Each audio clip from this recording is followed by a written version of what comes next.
Dratnos, wake up. A new Wowhead interview just dropped. Oh my god. We've got 3 or 4 different ones recently that dev interviews that we have a lot of interesting stuff from. So encourage everybody to go check them out each individually. We'll have links to all of them in the article accompanying this video as well. But we want to make this video to quickly go through some of the interesting points in these interviews, although certainly not all of them. Yeah, I think that we just kind of took the 3 maybe most interesting or like topics that we wanted to kind of talk about the most between these interviews.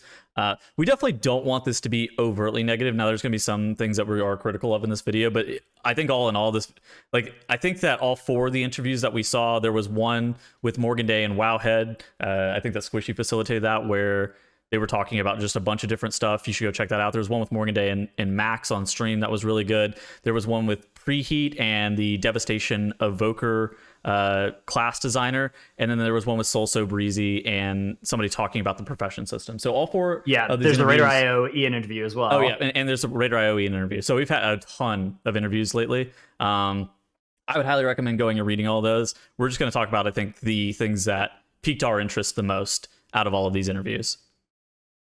Yeah, if you're interested in some slightly longer form discussion as well, our last Titan Forge podcast episode, we spent like 80 minutes and also still barely scratched the surface of this, but this will be even more laser focused, picking out of a few specific things. So what's the first thing you want to grab here? I kind of wanted to talk about raid buffs in general. There was a question that was posed by Squishy to Morgan Day talking about 10 spots in raid essentially being locked in due to raid buffs and debuffs. And then you have classes like Shaman, Death Knight, and Hunters without this raid buff. And Morgan ended up saying more or less that he thought that the focus of theirs were the buffs that they were bringing, and they weren't super worried about these classes that didn't have that buff. And they weren't as worried about the feeling of this required feeling. And that's not their intended goal, which was stated. But it's like one of those situations that I feel like there was a little bit of a disconnect with what he was saying, with what is the reality of the situation, with what's going to happen, particularly for raid. Would you agree with this? Yeah, I would certainly say that, like, of the 13 classes, something like 9 of them, it's really hard to imagine not playing a copy of in like any sort of Hall of Fame or even cutting edge level mythic progression. You'd be putting a severe disadvantage on yourself for no reason. Yeah. And then there are 4 classes that kind of don't have anything of a similar power level that they're bringing to the table. When you're comparing effects like Chaos Brand and Mystic Touch as the like really cream of the crop examples of this, versus classes like Shaman, Hunter, Evoker that are kind of sitting there without anything really comparable. Yeah, I do think that imbalance is rough. It's one that's kind of hard to see, but it does mean that like you kind of can't imagine a tier where no matter how bad Havoc or Vengeance kind of are on damage, you're always going to play at least one Demon Hunter. But if Hunter's not doing much damage, then it's all of a sudden will be very hard to find raid spots as a Hunter, even if a guild doesn't have an existing Hunter. Yeah, and I think it's one of those situations where you have to be, so those 9 slots, I guess Evoker is the only one that's really like not on this list that technically should be on this list due to how their raid buff functions. It's one of those situations that whenever you do have that many slots kind of locked up, you're going to have at least one of those classes. And then so if you are playing this Shaman, this Death Knight, or this Hunter, you have to be better than the second copy of that first spec. And I think that's the issue, is like, oh, okay. And like the classes can be better than the second copy, but they're also not actively being balanced around being better than the second copy of that spec. And if they were, then you would actually be stacking them to whatever 3 or 4 of that. Like ideally, you would be stacking them, not necessarily in practice, but ideally you would be stacking them to like 3 or 4 of that spec with the 9th through 20th slot of your raid composition, because it's going to make sure that the second copy of those previous specs are not as good. Yeah, now there's a question of how far down the guild hierarchy this reaches, right? Like, how far do you have to go before you find guilds that don't care about making sure we have a Demon Hunter? And I think that it's definitely true that, like, especially as you start getting into the heroic guilds, there are guilds there that will pull without a Demon Hunter, but that's because those are guilds that are, comfortable sacrificing large integer values of percent of raid DPS, right? And can still clear the content, and that is I feel like for as close as we can get to the word required, that there's it's hard to imagine something being more required than Warlock, Demon Hunter, Monk are currently for raiding. So let's just look at it from a damage value perspective. If you're taking the Mark of the Wild buff, so your average DPS in your raid is going to be doing somewhere between around 6 to 8% of your damage, depending on the boss, depending on how good a specific spec is for that encounter. Mark of the Wild is 3% raid wide DPS. It's not just 3% it's not just 3% to that individual character, it's 3% raid wide DPS. And the amount of damage that one of these specs that doesn't have this buff would have to bring to be able to compete with 3% raid wide DPS is just not something that's realistic. And Morgan does go and say that he doesn't really feel like this is going to be super required all the way down the line. Obviously, for people who are pushing in a hardcore mythic progression guild, there's an element of strategic choice. I do feel like this is a little bit disconnected from the mass populace, though, because it's one of those situations that you're always going to be looking to take that raid buff in basically any situation. And in my mind, if you're any level of mythic raider, it's not even about if you're cutting edge Hall of Fame level. It's about if you're in any level of mythic, you're likely going to want to have these raid buffs, and it's going to start creating a situation of why raid if we don't have this debuff, or you're going to be forcing people to re-roll to make sure that you do have that buff as well. Yeah, and this is a paradigm that in general, I would prefer we didn't have it be true that the first copy of each class is worth an extra 50% of a class's damage because of the raid buff they bring. But if we are going to move to that world, it is much better to have 13 out of 13 classes than 9 out of 13 classes bringing something like that. So I think that Shaman, DK Hunter, and Evoker, because Evoker is not technically on the list there, but their raid buff is 15% cooldown reduction on your movement ability. Yeah, that one does not match up with 5% magic damage. Those two are entirely different ballparks of value. So I think that a important step would be for Shaman, DK Hunter, and Evoker to get something on that power level, so that if we're going to guarantee a raid spot for the other 9 classes, we should for those 4 as well. I think that what he did say about the party-wide buff stuff and what he said about removing those in particular, because the Restless Crew buff, the Outlaw Rogue party buff Skull got Banner removed, and Skull Banner got removed, and I think that we were looking at those, and we even talked about these in a Wowhead video that we made. Those looked very difficult to balance as well, because on top of that you had the raid buff that these classes were bringing, and then you also had that party buff, and that seemed like that was a move in the wrong direction, and Morgan ended up going on to kind of say the same thing. And so I do think that they're at least in touch with that level of strategy being a bit annoying in some aspects, but I think that it also extends up the chain to just raid wide buffs as well.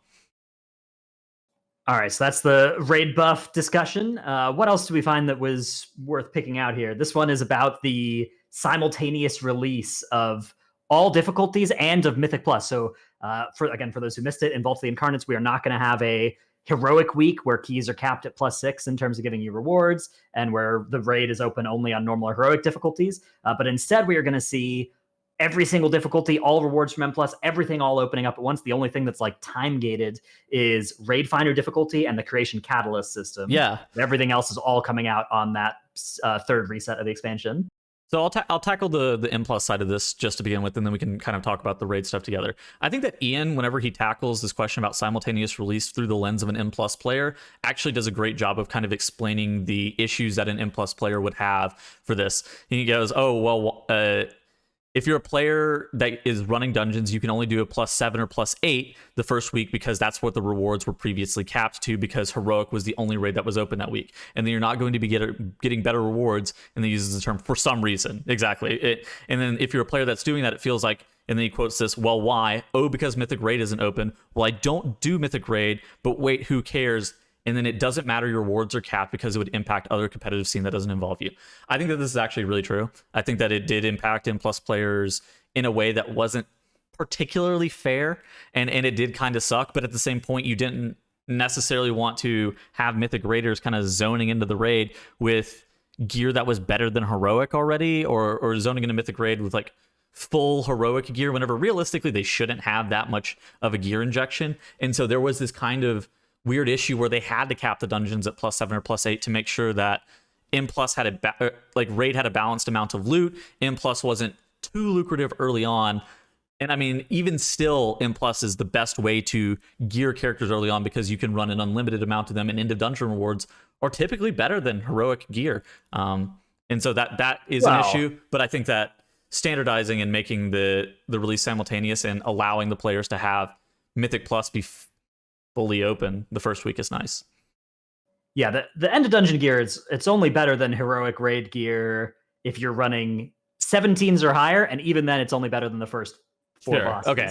So it's still, I mean, you can upgrade it further, but that's a Valor investment that is time gated. I don't know. I do think that, yeah, the trade-off between like how do we make Mythic Plus rewarding versus how do we not incentivize raiders to spend 18 hours a day in there until they have a full set of Mythic Plus gear is a difficult trade-off for sure.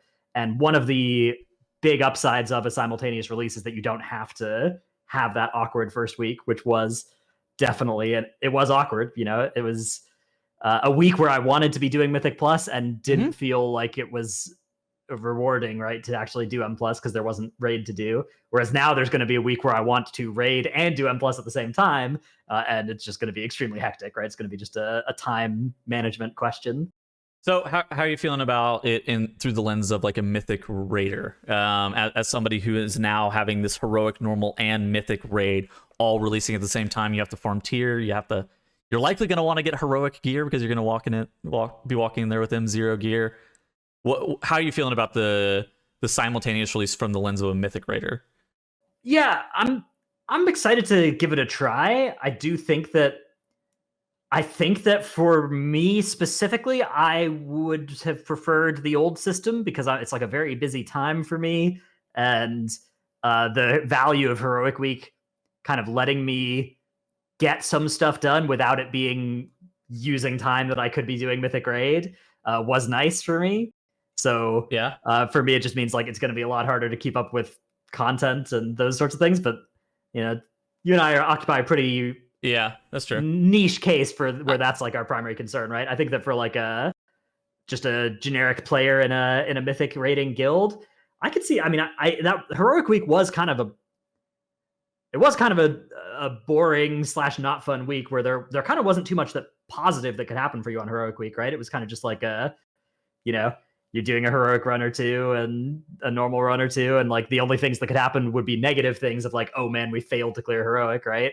But there wasn't really any like you weren't doing any like exciting, rewarding progression there, except it turns out actually heroic Sylvanas, heroic Anduin are actually kind of mythic progression bosses. But that was been the exception rather than the rule. I do think that Ian had a pretty good answer about this though, in regards to like what we're seeing. So I mean, it kind of came down to a little bit of scheduling. In addition, they were just trying to figure out a schedule that was going to work for everybody. He said that compressing that would be annoying, not for just top guilds, but for everybody across the game who feel like they got left behind and didn't get to max level by the time their guild started raiding. This is compressing and removing like the leveling, like one of the leveling weeks.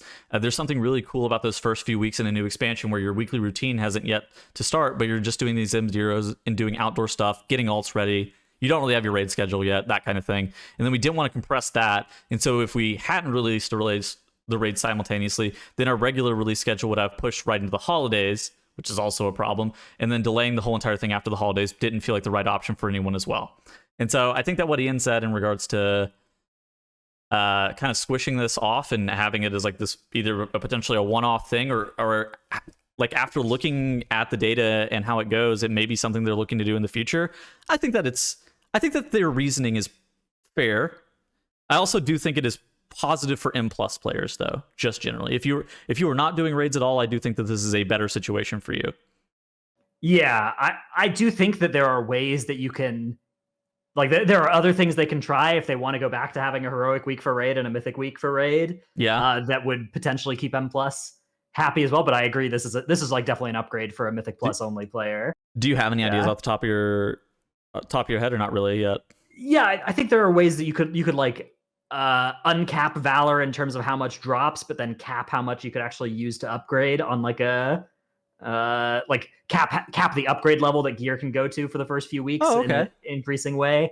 And that way it's still like kind of worth to spam M plus early, but you can't out gear the raids until like the 4th or 5th week of the raid from that valor that you've been farming. Okay. So something like that could be an alternative as well, but I do think this is just an upgrade for M plus players for sure. Yeah. Okay, so the last topic we had to talk about, and something that you wanted to bring up, was talking about crafting. So Solso Breezy had this crafting interview, correct? Yeah, there's a lot of good stuff in this one, but specifically it clears up a couple questions people had about crafting, which have been very common questions that I've been seeing around how you get your crafted high item level gear. Okay. And the key piece of this is the Spark of Ingenuity. That is a time-gated reagent that you'll earn 1 from the campaign, 1 on December 12th, and then 1 on December 24th. And so you can have 2 crafted pieces of heroic or mythic item level, and then a 3rd one on the 24th. And then you get another one for the next 2 weeks after that, another one 2 weeks after that, and then after that it's functionally unlimited as well. But you also need to get these upgrade materials you need a Primal Infusion, which is also one you just get by playing a lot, basically. But then you need a Primal Focus for a heroic piece or a concentrated Primal Focus for a mythic piece. And the Primal Focus comes from +11s, heroic bosses, PvP. And PvP, probably PvP at 1600 or higher, maybe it says PvP rating boxes, which is not something that we had last expansion, so they're bringing that back in some capacity. Yeah. And then concentrated Primal Focus, which probably comes from, 2100 or higher, and also from 16 keys, and also from mythic raid bosses. That's how you make a mythic piece instead. So those are the pieces of the puzzle that you will need to craft your heroic or mythic pieces early in the expansion, which will be a very good part of most serious raiders gear kit, serious mythic plus, or serious PvPers as well, right? If you care about maximizing your character, it's going to involve this crafted gear. You don't need the profession yourself, but you will need to get these materials yourself, and then either you yourself or a crafter on your server in your guild, potentially through the crafting order system, or potentially to maximize the item level of the piece, you may need to actually seek out a crafter and craft the old-fashioned way with them, the piece. But yeah, that's how this is looking to be set up. I also have a quick kind of TLDR about the specific pieces that you will be crafting. And so like you were saying, they're high value pieces. They're called like embellished items, and they're like unique crafts and custom crafts. They come with like predetermined slots with predetermined stat lines and embellished bonuses. And the bonuses kind of depend, I think, on the slot themselves, or like what you're using, not what you're using to craft it, but like the armor crafting profession.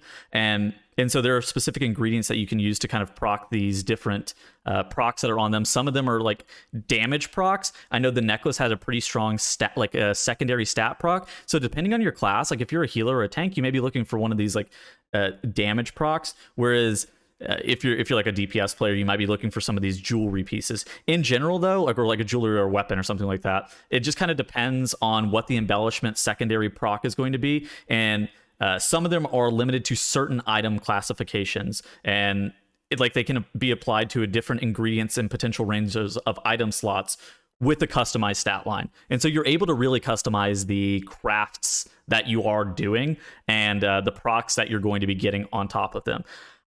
I think as a general rule of thumb, you should probably avoid your tier slots. If you want some advice in advance, I would try to avoid my tier slots as much as possible, even if they are around an immediate upgrade. Just because you don't want that to be overwritten by some like normal tier piece that you're wearing at 20 item levels down or something like that. And even eventually when the catalyst opens up, you will not be able to catalyze the these pieces. Okay. So yeah, you definitely want to be careful with where you're putting your crafted piece. Yeah. The necklace is definitely something that I've heard being a lot of the people thinking about. Yeah. Well, because you can also triple socket it after the fact later as well. Yeah, I think you can triple socket any necklace, right? Yeah, you can triple socket any necklace as well, but that's something that you could potentially be wearing the whole entire patch, right? Where it's not going to get it could potentially not get replaced by other gear. It just obviously depends. The triple socketing is just an economic investment, right? Yeah. Okay. Beyond that, those are kind of the top 3 most interesting things that we saw from the interviews. I would honestly recommend going through and reading the interviews. I thought that there was a lot of very, very interesting stuff in all of the interviews. Wowhead has some great recaps of all of the interviews with like the most important highlights and stuff like that. We're going to be linking all of this stuff down in the description, so you guys can check those out as well. Any final thoughts, Dratnos? See you gamers in Dragonflight. All right, I think that's going to be it for us today. I'm excited to see Dragonflight, and we will see you guys in the next video. Goodbye.